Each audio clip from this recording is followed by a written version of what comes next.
Hello दोस्तों आप सभी ने ट्रांसफॉर्मर्स प्राइम एनिमेटेड सीरीज़ ज़रूर देखी होगी। मैंने भी सीरीज़ को देखा और मैंने इस सीरीज़ को बहुत ज़्यादा एंजॉय किया। लेकिन इस सीरीज़ को देखते समय मेरे दिमाग में कुछ क्वेश्चन आए थे, जैसे कि क्या ये ट्रांसफॉर्मर्स ह्यूमन बीइंग को भी स्कैन करके ह्यूमन बीइंग में ट्रांसफॉर्म हो सकते हैं। ऐसे ही कुछ इंटरेस्टिंग सवाल मेरे दिमाग में आए थे और आज की इस वीडियो में हम उन्हीं सवालों के जवाब को ढूंढेंगे। तो चलिए इस वीडियो को शुरू करते हैं। तो दोस्तों जो सबसे पहला सवाल मेरे दिमाग में आया था कि ये सारे के सारे जो ट्रांसफॉर्मर्स हैं ये एनर्जॉन पे ज़िंदा है, तो ये एनर्जॉन को अपनी बॉडी में कैसे कंज्यूम करते हैं। क्या ये उसको खाते हैं या उसको इंजेक्ट करते हैं या उसको सिंपली पी जाते हैं। तो दोस्तों इसका आंसर ये है कि ये तीनों तरीके से एनर्जॉन को अपनी बॉडी में इंजेक्ट कर सकते हैं। ये चाहे तो उसको खा भी सकते हैं, चाहे तो उसको पी भी सकते हैं। एक सीन है जहाँ पे हम इंसेक्टिकॉन को एनर्जॉन को खाते हुए देखते हैं, और एक और सीन में हमने देखा था कि रैजिट किस तरीके से एनर्जॉन को अपनी बॉडी में इंजेक्ट कर लेता है। और दोस्तों हमने ट्रांसफॉर्मर्स के मुंह में दांत भी देखे हैं। अमूमन दांत होते हैं खाने को चबाने के लिए, और ये सारे के सारे जो ट्रांसफॉर्मर हैं ये एनर्जॉन ही खाते हैं। तो डेफिनेटली इनके पास दांत इसलिए है ताकि ये एनर्जॉन को चबा सके। और दोस्तों अगला सवाल ये भी आता है कि आखिर इस यूनिवर्स में कितने टाइप के एनर्जॉन हैं। तो दोस्तों इस यूनिवर्स में टोटल 5 टाइप के एनर्जॉन हैं।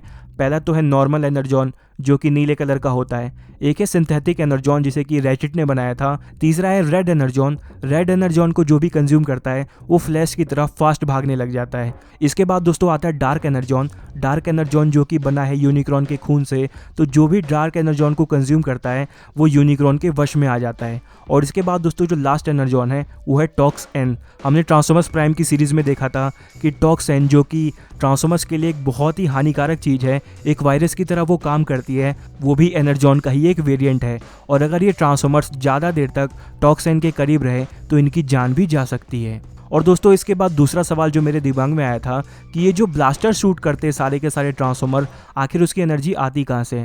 अमूमन हमने देखा है कि किसी भी गन में जब कोई बुलेट फायर करी जाती है तो उस गन के अंदर बुलेट होती है। अगर उसमें 9 बुलेट है तो 9 ही फायर होगी।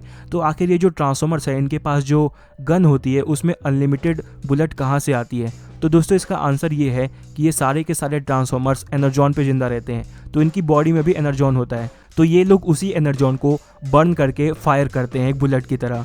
तो सिंपली जब ये फायर करते हैं तो इनके अंदर की कैलोरीज बर्न होने लगती है, और अगर कोई ट्रांसफॉर्मर ज़्यादा फायर कर देगा तो उसकी बॉडी कमज़ोर पड़ जाएगी और उसे जल्द ही एनर्जॉन लेने की ज़रूरत पड़ेगी, क्योंकि उसकी बॉडी में एनर्जॉन की कमी पड़ गई है। और दोस्तों इसके बाद जो अगला सवाल मेरे दिमाग में आया था कि क्या ये ट्रांसफॉर्मर्स ह्यूमन बीइंग को स्कैन करके उनके जैसा बन सकते हैं। तो इसका जवाब है जी हाँ, वो ऐसा कर सकते हैं।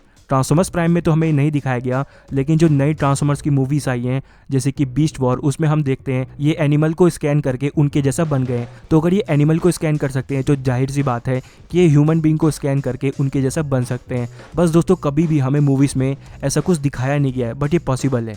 और दोस्तों दूसरा सवाल जो मेरे दिमाग में आया था वो ये था कि ये सारे के सारे जो ट्रांसफॉर्मर हैं ये अमूमन ह्यूमन बीइंग की तरह ही लगते हैं। इनके 2 पैर हैं, 2 हाथ हैं, एक सर है। लेकिन इसी के अपोजिट कुछ ऐसे ट्रांसफॉर्मर भी हैं जो कि टोटली जानवरों की तरह लगते हैं। जैसे कि दोस्तों हमने देखा था इंसेक्टिकॉन को, हमने देखा था अरैक्नेड को, हमने देखा था बीस्ट को।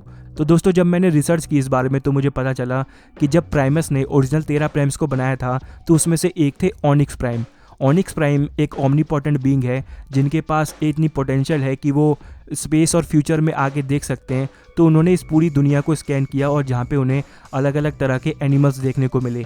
और उसके बाद ऑनिक्स प्राइम ने जो ट्रांसफॉर्मर्स बनाए थे वो काफ़ी हद तक एनिमल से इंस्पायर होकर बनाए थे, और तभी हमें इंसेक्टिकॉन, अरैक्नेड और ये प्रेडेकिंग जैसे नए ट्रांसफॉर्मर देखने को मिले। और दोस्तों इसके बाद जो अगला सवाल मेरे दिमाग में आया था वो ये था कि जिस तरीके से हमारे अंदर एक डीएनए होता है उसी तरीके से ट्रांसफॉर्मर्स के अंदर भी कुछ होता है क्या।